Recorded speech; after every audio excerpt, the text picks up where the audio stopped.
Em 25 de setembro de 2025, Keith Urban subiu ao palco em Chicago para cantar uma música que havia escrito para sua esposa, mas desta vez com a letra alterada. Ele cantou o nome de outra mulher, apenas 5 dias depois. Após quase 19 anos de casamento, o pedido de divórcio foi protocolado. Suas duas filhas tinham 17 e 14 anos, mas a verdadeira história começou anos antes, quando Keith passou a morar em uma casa separada e a lutar para manter o casamento. Nesta noite, vamos desvendar o que realmente aconteceu por trás da música, da turnê e dos rumores que abalaram o mundo da música country.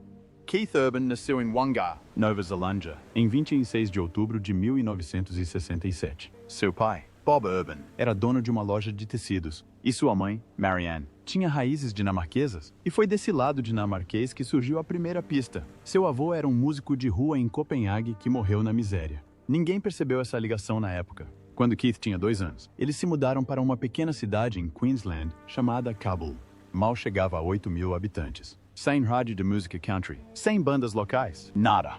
Em 1971, Bob comprou um ukulele para Keith por $12 australianos, apenas para mantê-lo quieto durante as longas viagens de 14 horas pelo interior da Austrália. Essa decisão, que deveria silenciá-lo, acabou abrindo uma porta inesperada. Em 1973, quando Keith tinha 6 anos, Bob, a contragosto, comprou para ele um violão Yamaha, usado por $50 em uma loja de penhores de Brisbane. Era para ser apenas uma fase. Em vez disso, Keith começou a praticar de 6 a 8 horas por dia. Em poucas semanas, os vizinhos começaram a reclamar. Aos 8 anos, ele já gastava 3 jogos de cordas por mês, e suas mãos estavam tão calejadas que sua professora achou que ele poderia estar sofrendo maus tratos. Para dar conta do recado, a família cortou o orçamento do supermercado em 30%. Sua mãe começou a limpar escritórios à noite. Keith memorizou mais de 200 músicas country antes de completar 10 anos. Seu primeiro professor, John Edney, cobrava $3 por aula, mas frequentemente recusava o pagamento, dizendo que Keith era o aluno mais talentoso que ele havia ensinado em 25 anos. De 1975 a 1980, os pais de Keith o levaram de carro por 52.000 quilômetros para shows de talentos e apresentações em bares por todo o estado de Queensland. Isso é mais do que dar a volta ao mundo. Eles dormiam no carro para economizar dinheiro. Em 1978, sua mãe vendeu o anel de noivado por $180 para que ele pudesse comprar um amplificador de guitarra. Aos 8 anos, Heath ganhou $25 no Festival Júnior de Música Country de Tamworth. O dinheiro foi direto para o supermercado. Aos 10 anos, ele se apresentava 4 vezes por fim de semana, ganhando de $15 a $30 por noite, mais do que seu pai. Ele faltou a 47 dias de aula em apenas um ano. O Departamento de Educação ameaçou entrar com uma ação judicial, mas os shows continuaram. Aos 10 anos, Keith começou a matar aula para tocar na rua no Queen Street Mall, em Brisbane. Ele ganhava até $40 por dia. Seus pais descobriram quando a escola ligou. Seu pai o deixou de castigo por 3 meses e confiscou seu violão. Então, Keith usou uma raquete de tênis e praticou dedilhado sem som. Um jornal local tirou uma foto dele tocando na rua e publicou com a manchete: Prodígio Country de 10 anos. Essa foto lhe rendeu seu primeiro show pago de verdade, por $75. A partir daí, ficou claro que a música não ia embora. Em 1980, quando Keith tinha 12 anos, ele abandonou o ensino médio na Bundaberg High School. Seu pai ficou furioso. Aos 13 anos, ele entrou para uma banda local chamada The Kids e se tornou o guitarrista principal. Eles tocavam em pubs barra pesada de Queensland, onde homens adultos estavam bêbados e barulhentos. Keith ganhava $200 por fim de semana, o equivalente a $600 hoje. Os locais ignoravam sua idade porque ele lotava o espaço. Ele aprendeu a lidar com provocadores antes mesmo de chegar ao ensino médio. Aos 15 anos, participou do concurso Toyota Star Maker Quest de 1983 em Tamworth. Entre 1.200 músicos, Keith venceu com uma música original chamada E, que ele escreveu sozinho em seu quarto. O prêmio era de $10.000. Ele usou o dinheiro para comprar uma Fender Stratocaster Sunburst, a guitarra dos seus sonhos. Essa vitória lhe rendeu um contrato de gravação e apresentações em grandes festivais australianos. De repente, aquele garoto de uma cidade sem cena musical estava se tornando famoso. Aos 21 anos, Keith e o baterista Peter O'Keefe formaram uma banda em Sydney chamada Urban, mais tarde conhecida como The Ranch. Entre 1988 e 1990, eles fizeram mais de 300 shows ao vivo, 6 noites por semana. Em 1989, lançaram uma fita cassete autoproduzida chamada Keith Urban, vendendo 5.000 cópias sem o apoio de uma gravadora. Músicas como Never Coming Down se tornaram favoritas dos fãs. Ele estava construindo algo, mas não era estável. Em janeiro de 1989, após um show no festival de Tamworth, um promotor se recusou a pagar-lhe $800. A discussão explodiu. Uma garrafa de cerveja foi arremessada. A polícia prendeu Keith por embriaguez em público. Sua foto de ficha policial estampou a primeira página com a manchete: "Estrelas em ascensão caem em desgraça." Ele passou a noite na cadeia. O escândalo lhe custou cerca de $15.000 em shows cancelados e honorários advocatícios. Ele voltou a trabalhar na construção civil para cobrir os prejuízos. Mais tarde, ele considerou esse o ponto mais baixo do início de sua carreira. Apesar do revés, a EMI Austrália o contratou em 1990 por $50.000. Ele gravou seu álbum de estreia no Estúdios 301 em Sydney, o mesmo estúdio onde o INXS havia gravado. O primeiro single do álbum, Only You, alcançou a 98ª posição nas paradas da área. Em 8 meses, o álbum vendeu 35.000 cópias e ganhou disco de ouro, o que lhe rendeu $125.000 em direitos autorais. A EMI ofereceu a ele um contrato para 3 álbuns no valor de $200.000. Keith abandonou o trabalho na construção civil definitivamente. Em 1992, mudou-se para Nashville com apenas $300. Dormia no sofá de amigos. Trabalhava como guitarrista de estúdio por $50 a hora. Fazia apresentações em bares com microfone aberto, como o Tootsie's Orchid Lounge, e enfrentou 18 meses de rejeição. Em certo momento, estava tão sem dinheiro que deixou algumas roupas na casa de um amigo só para ter a sensação de que morava em algum lugar. Ele descreveu a situação como um processo lento e gradual. Não houve sucesso imediato, apenas trabalho árduo. Então, em 1994, reformou a banda The Ranch com Peter Clark e Jerry Flowers. Eles assinaram com a Capitol Records e lançaram um álbum em 1997. O álbum alcançou a 34ª posição na parada Billboard Country, e as músicas Walkin' the Country e Just Some Love tiveram um sucesso moderado. Mas a canção Desiree chamou a atenção da indústria. Uma das músicas desse álbum, Some Days You Got to Dance, tornou-se um grande sucesso para as Dixie Chicks em 2001, com Keith tocando guitarra na versão delas. Mas em 1998, tudo desmoronou. Keith sofreu uma overdose de cocaína durante um show em Dallas. Ele foi levado às pressas para a clínica de reabilitação Cumberland Heights. O rancho foi desmantelado no meio da turnê. As apresentações em festivais foram canceladas. A Capitol Records quase o dispensou. O vício vinha se intensificando desde meados dos anos 90, alimentado pela pressão para entrar no cenário da música country americana. O colapso destruiu a banda. Keith chamou esse período de o capítulo mais sombrio de sua vida. Em 1999, ele começou a se reerguer. Gar Brooks o contratou para tocar guitarra solo em Bellewood, do álbum Sevens. Essa única sessão rendeu a Keith $20.000. As Dixie Chicks o chamaram para Sinwagon. Essas sessões o trouxeram de volta à indústria musical. Discretamente, eles provaram que ele ainda sabia tocar e tocar bem. Os críticos elogiaram seu trabalho. Ele voltou discretamente, sem os holofotes. Então veio seu sucesso solo. Seu álbum homônimo foi lançado em outubro de 2099. Os 2 primeiros singles subiram nas paradas. Mas em 24 de fevereiro de 2001, But for the Grace of God chegou ao primeiro lugar. Permaneceu lá por uma semana e vendeu mais de 1 milhão de cópias. Essa música foi composta em parceria com 2 membros do Go-O's. Uma escolha ousada para um single country, mas funcionou. O álbum ganhou disco de platina em 2003. Rendeu-lhe o prêmio CMA Horizon Award de 2001 e o prêmio de melhor vocalista revelação masculino no Academy of Country Music Awards. A reviravolta foi completa. O garoto que praticava 6 horas por dia em uma cidadezinha sem música country finalmente tinha chegado lá. Em outubro de 2002, Keith Urban lançou um álbum chamado chamado Golden Road. Ele não chegou às lojas discretamente. Pelo contrário, chegou com tudo. Em poucos dias, alcançou o 2º lugar na parada country da Billboard. Uma de suas faixas, Somebody Like You, permaneceu em primeiro lugar nas rádios country por 6 semanas consecutivas e chegou ao 23º lugar na Hot 100.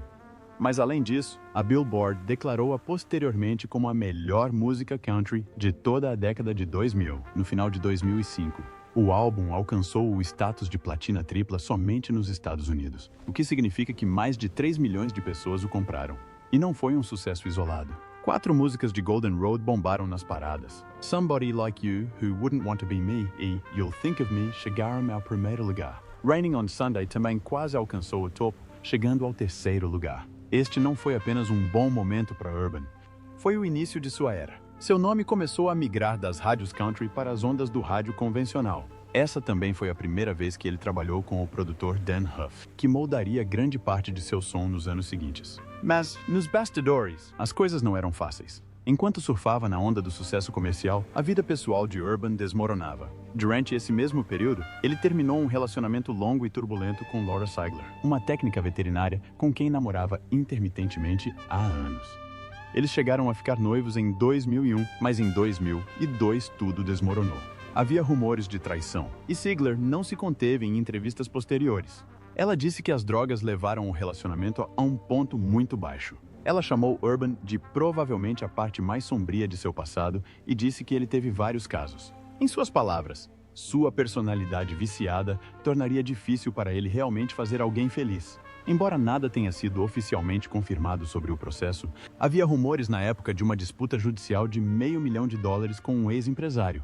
Nenhum detalhe chegou às manchetes, mas os bastidores da indústria musical sussurravam sobre brigas a portas fechadas. Justamente quando Urban estava em ascensão meteórica, Golden Road vendeu mais de 3,27 milhões de cópias nos Estados Unidos, Canadá e Austrália. O álbum alcançou platina na Austrália com 70 mil cópias vendidas, platina dupla no Canadá com 200 mil e platina tripla nos Estados Unidos. Após o sucesso estrondoso do álbum, Urban embarcou em sua primeira grande turnê em arenas em 2003. Isso representou uma grande mudança. Chega de clubes, chega de bars. Agora eram grandes palcos, assentos lotados e multidões. Somebody Like You se tornou seu primeiro single certificado com disco de ouro. You'll Think of Me seguiu o mesmo caminho e lhe rendeu um Grammy de melhor performance vocal masculina country. Mas há algo mais que moldou a trajetória de Urban muito antes de Golden Road. Em 1988, de volta à Austrália, ele foi a um show de John Mellencamp na turnê Lonesome Jubilee. Ele disse que foi como ser atingido por um raio. Não foi apenas que ele gostou do que viu. Isso mudou a forma como ele via a música. Urban disse mais tarde: "Eu não saí de lá pensando quero fazer isso. Saí de lá sentindo entendi. A partir daquele momento, ele começou a incorporar tudo o que amava. Country, rock, narrativa, em seu próprio som. Ao longo dos anos, ele fez covers de músicas de Mellencamp, como Jack and Diane e Hurt So Good. Em 2015, os dois apresentaram Pink Houses juntos na TV nacional. No mesmo ano, Urban lançou John Cougar, John Deere, John Trace 16, uma homenagem direta à influência de Mellencamp. Raining on Sunday, uma das faixas de destaque de Golden Road, nem sequer era originalmente uma música de Urban. Ela foi escrita e gravada por Rodney Foster em 1998. A versão de Foster tinha vocais de apoio de Darius Rucker. Urban disse a Foster que adorava o álbum e que iria gravar a faixa para o seu próprio disco. Ela acabou chegando ao terceiro lugar nas paradas. Nessa época, Urban estava passando por sérios problemas de saúde mental. Embora nenhuma entrevista oficial confirme que ele escreveu ou gravou a música durante um episódio depressivo, a cronologia coincide com o que se sabe. No início dos anos 2000, ele lutava contra o abuso de substâncias e se recuperava de um término de relacionamento conturbado. Os temas da música: tranquilidade, abrigo, busca pela paz, impactam ainda mais, considerando esse contexto. Apenas 2 anos depois, em setembro de 2004, Urban lançou seu quarto álbum, Be Here. Este estreou em primeiro lugar na parada country da Billboard, e o sucesso não parou por aí. Be Here vendeu mais de 4 milhões de cópias, tornando-se seu álbum mais vendido de todos os tempos. O primeiro single, Days, permaneceu em primeiro lugar por 4 semanas e alcançou a 31ª posição na Hot 100. Rapidamente recebeu o certificado de ouro. O álbum inteiro ganhou disco de ouro e, em seguida, disco de platina em apenas 6 semanas após o lançamento. Urban co-produziu o álbum novamente com Dan Huff e escreveu ou co-escreveu 9 das 13 músicas. O álbum lhe rendeu 3 prêmios da ACMI, Vocalista Masculino do Ano, Álbum do Ano, Artista e Produtor do Álbum do Ano. Mas, justamente quando sua estrela brilhava mais forte, uma tragédia aconteceu em 2005. Urban desenvolveu um grande nódulo em suas cordas vocais. Seu médico disse que era como um calo formado por anos de canto constante. Ele teve que passar por uma cirurgia a laser de emergência em Boston. O mesmo especialista que operou John Mayer realizou o procedimento. Urban não podia falar por 3 semanas depois, nem mesmo um sussurro. Ele admitiu que falou acidentalmente algumas vezes durante a recuperação, e os sons que emitiu foram tão estranhos que o assustaram. Ele estava apavorado com a possibilidade de cantar enquanto dormia danificar sua voz. Ele chegou a enviar um e-mail para seu cirurgião em pânico depois de sonhar que estava cantando You Make Me Feel Like Dancing. Mas a cirurgia funcionou. Quando ele voltou aos palcos para apresentar Making Memories of Us no Grammy de 2005, descreveu a sensação como se uma artéria tivesse sido desobstruída de repente. Então veio Tonight I Want to Cry. A música alcançou o 2º lugar na parada country e entrou na Hot 100 na 36ª posição. Ganhou disco de platina e teve grande repercussão. Em uma entrevista franca a Rolling Stone, Urban disse que a música surgiu de um lugar muito íntimo, de um término de relacionamento em 2003 e dos sentimentos avassaladores que enfrentava durante as primeiras tentativas de sobriedade.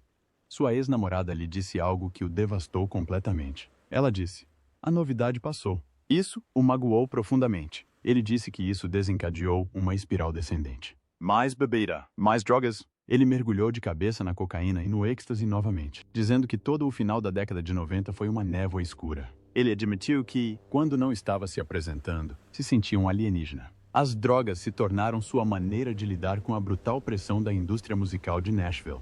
Apesar de tudo isso, 2005 também foi o ano em que ele recebeu sua primeira indicação ao CMA de Artista do Ano e venceu em sua primeira tentativa. No ano seguinte, You'll Think of Me, originalmente do álbum Golden Road, lhe rendeu outro Grammy. Corriam rumores de que ele teria trabalhado nas sessões de demonstração de Jesus Take the Wheel, de Carrie Underwood, durante esse período, embora nada tenha sido confirmado. O que se sabe com certeza é que Be Here emplacou 5 singles no top 5, incluindo 3 números 1, Days Go By, Making Memories of Us, A Better Life, além de outros 2 que chegaram perto. Sua turnê para o álbum Be Here arrecadou mais de $20 milhões em apenas 39 shows, colocando-o pela primeira vez na lista das 25 turnês mais lucrativas da Billboard em 2006. Mas, à medida que os holofotes brilhavam cada vez mais, seu mundo interior desmoronou novamente após seu casamento com Nicole Kidman em junho de 2006. Urban teve uma recaída durante uma turnê europeia. A situação era tão grave que Kidman precisou intervir. Mais tarde, ele declarou: "Eu causei a implosão do meu casamento recente. Ele sobreviveu, mas é um milagre que tenha sobrevivido." A pressão do sucesso e o casamento recente com uma celebridade internacional o levaram ao limite. Ele disse: "Nunca se pode baixar a guarda na recuperação, e receio que eu tenha baixado."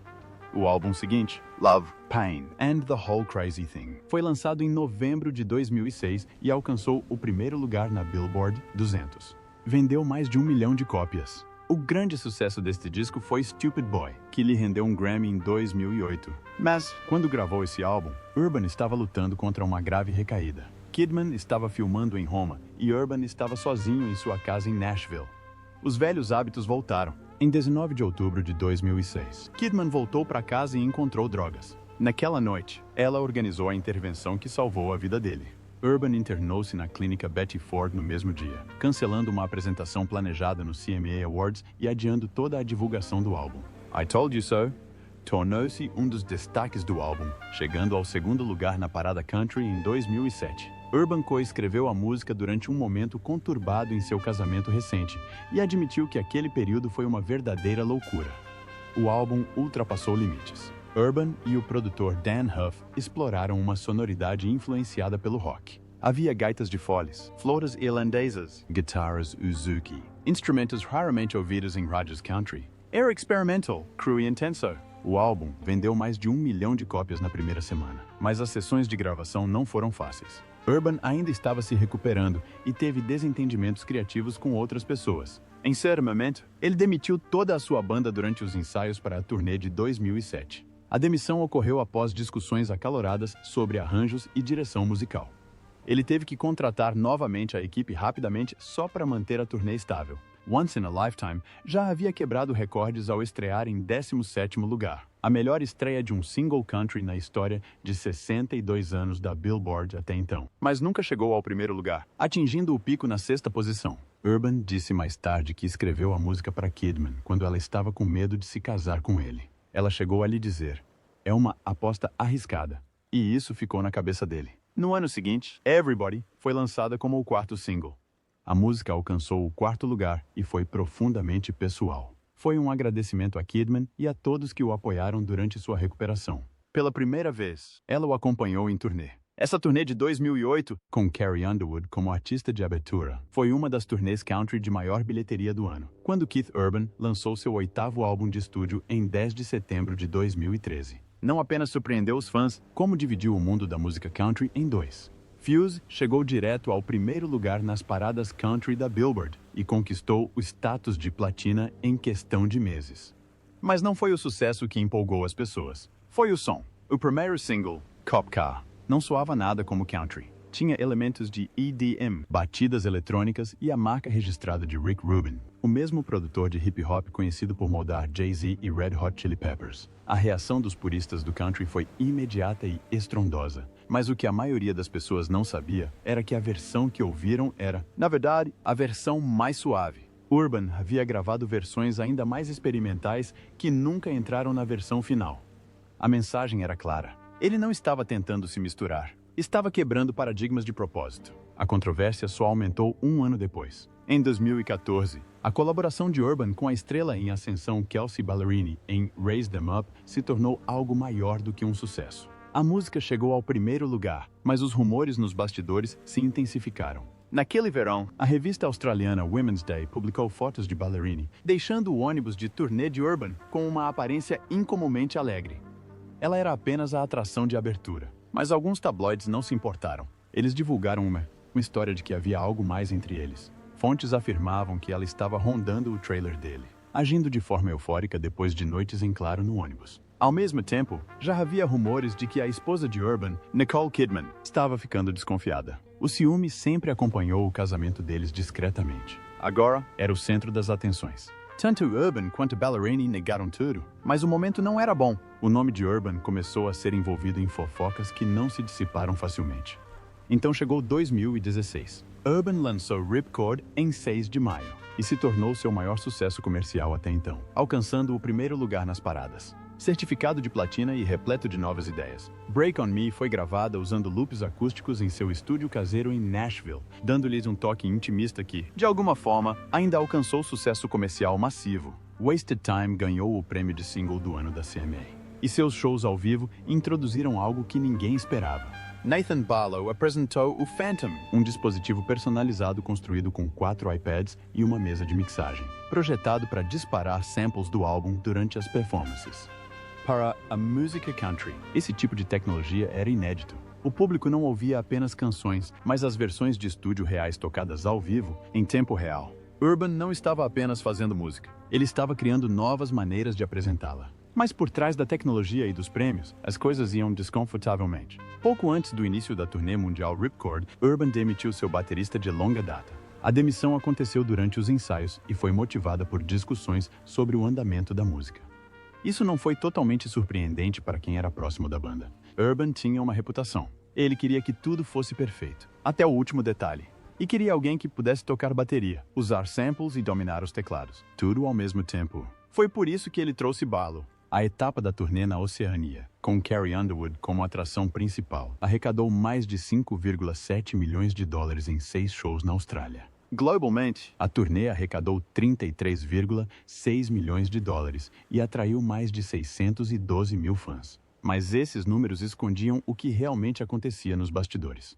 As horas de ensaio, a pressão, a rotatividade na banda, tudo isso fazia parte de um perfeccionismo que não deixava espaço para erros. Em 2017, Urban e Underwood lançaram The Fighter, que alcançou o primeiro lugar nas paradas. A história por trás da música era mais pessoal do que a maioria das pessoas imaginava. Urban a escreveu com Busby em Londres e mais tarde admitiu que a letra foi inspirada nos primeiros dias de seu casamento com Kidman. Mas também era sobre a filha deles, Faith Margaret, nascida por meio de barriga de aluguel em 2010. Urban queria que a música capturasse o significado de proteger as pessoas que amamos. Para conseguir os vocais de Underwood na faixa, Busby reorganizou toda a agenda de filmagens do videoclipe de Urban, pois ela só tinha um dia livre em St. Louis. A música se tornou um sucesso triplo de platina nos Estados Unidos e quádruplo de platina na Austrália. Infelizmente, Busby faleceu de câncer no cérebro em 2019, tornando esta uma de suas últimas grandes obras. A música se tornou parte de algo maior do que um sucesso comercial. Tornou-se uma lembrança. O próximo álbum de Urban, Graffiti You, foi lançado em 27 de abril de 2018. E começou bem, chegando ao primeiro lugar na parada de álbuns country, mas perdeu força rapidamente. As vendas na primeira semana atingiram 137 mil cópias, mas na segunda semana caiu para o 18º lugar na Billboard 200 com apenas 17 mil vendas. Female, o primeiro single inspirado pelo movimento Me Too, estacionou no 12º lugar, quebrando uma sequência de 2 décadas de hits no top 10. Never Coming Down também não ajudou, chegando ao 18º lugar. Os críticos detonaram o álbum. A Rolling Stone deu 2,5 estrelas e disse que Urban parecia perdido ao tentar inovar. Em julho de 2019, o álbum havia vendido apenas entre 22 e 400 cópias nos discos e mal conseguiu o certificado de ouro. Foi seu pior desempenho comercial em mais de 10 anos. Ao mesmo tempo, as coisas em casa também não iam bem. Urban deu entrevistas que insinuavam tensão com a agenda de Kidman em Big Little Lies, e Friends confirmou mais tarde que eles estavam morando separados desde meados de 2018. Ele se mudou para um lugar diferente. A letra de Never Coming Down não era apenas sobre distância, era sobre o distanciamento entre eles. Quando Kidman entrou com o pedido de divórcio em 30 de setembro de 2025, alegando diferenças irreconciliáveis, a documentação listava problemas que remontavam exatamente a esse período. Tudo estava desmoronando, sua carreira musical e seu casamento ao mesmo tempo. Então chegou 2020. A pandemia paralisou o mundo e Urban gravou um álbum inteiro em casa. The Speed of Now Part foi lançado em 18 de setembro. De alguma forma, ainda alcançou o primeiro lugar na parada country e o 7º lugar na Billboard 200. God Whispered Your Name chegou ao 3º lugar e recebeu uma indicação ao Grammy. Urban fez com que os músicos gravassem separadamente e depois juntou tudo em Nashville. Ele transmitiu shows ao vivo, participou do especial One World Together at Home e fez um cover de Higher Love, de Steve Winwood, álbum que ganhou o prêmio de álbum mais vendido no Queensland Music Awards de 2021. Mas o custo foi brutal. Sua turnê foi cancelada. Ele perdeu 10 milhões de dólares. As perdas incluíram ingressos, produção e depósitos. Ele discretamente voltou a frequentar reuniões online dos Alcoólicos Anônimos, tentando se manter firme. Toda a sua operação de turnê teve que ser reconstruída do zero, usando shows em drive-in e apresentações virtuais apenas para sobreviver. Suas perdas estavam entre as maiores de qualquer artista country na época. A colaboração com Post Malone em 2021 mudou tudo novamente. One Too Many alcançou o primeiro lugar e ultrapassou 1 bilhão de reproduções no Spotify em 2023. Mas Urban disse que não foi a ambição que o fez aceitar o convite. Foi o isolamento. Ele estava preso em casa com tensões crescentes e bloqueios criativos, e só precisava de alguém com quem trabalhar. A música foi gravada virtualmente. Malone em Los Angeles, Urban em Nashville. Eles nunca se conheceram e a letra fala sobre beber sozinho. A tensão no relacionamento tocou em um ponto sensível para ele. O sucesso fez Urban questionar tudo. Os fãs de música country o criticaram novamente por abandonar o gênero. E enquanto sua equipe pressionava por mais participações de artistas pop e hip-hop, Urban resistia. Ele já sabia que o preço era alto e que o custo havia sido maior do que o que os streams poderiam compensar. Em setembro de 2024, Urban Land So High, a música estreou em 14º lugar nas paradas country. Messed Up As Me alcançou o primeiro lugar e acumulou mais de 500 milhões de streams. O álbum tinha 12 faixas, incluindo um dueto com Lainey Wilson. 4 músicas foram resgatadas de um projeto descartado chamado 615. O restante era o que Urban chamou de cheeseburgers, músicas energéticas, despreocupadas e eufóricas. Os críticos disseram que era seu trabalho mais pessoal e diversificado em anos. Mas, nos bastidores, sua vida pessoal estava desmoronando. Kidman entrou com o pedido de divórcio em 30 de setembro de 2025, e fontes disseram que ela vinha tentando salvar o casamento muito antes disso. Eles haviam comemorado seu aniversário de casamento em junho. No final de setembro, tudo acabou. Eles haviam sido casados por quase 19 anos. Suas filhas tinham 17 e 14 anos. Kidman ficou com a guarda. Urban continuou em turnê. A turnê mundial High and Alive começou apenas 5 dias antes do pedido de divórcio. Em 25 de setembro de 2025, no United Center, em Chicago, Urban tocou 90 minutos de música, antigos sucessos, músicas novas e No Wedding Ring. Especialistas da indústria previram que a turnê poderia arrecadar 60 milhões de dólares. Ele dividiu o palco com Chase Matthews, Alana Springsteen e Callie Scott Collins. Urban disse que o que ele mais amava era ver as pessoas esquecerem o estresse por um tempo e simplesmente se sentirem vivas. Mas os fãs perceberam outra coisa. Durante o show, Urban mudou a letra de The Fighter. Originalmente escrita por Kidman, ele trocou o nome dela pelo de Meg no refrão. Maggie Ball era sua guitarrista de 25 anos. A plateia percebeu, e o Instagram também. Ball postou o vídeo com emojis de olhos arregalados. Seu pai disse aos repórteres que era tudo música. Nada de namoro. Mas então ela faltou ao show seguinte e Urban retirou The Fighter do repertório completamente. Mesmo com tudo isso, Urban continuou em frente. Em outubro de 2025, ele falou em um programa de rádio de Nashville sobre seus 14 anos de sobriedade e como suas filhas eram seu porto seguro. Ele contou como Kidman e seus amigos intervieram em 2006, logo após o casamento, e o incentivaram a ir para a reabilitação. Ele disse que isso salvou sua vida. Ele disse que a música ainda era a única coisa que o mantinha firme.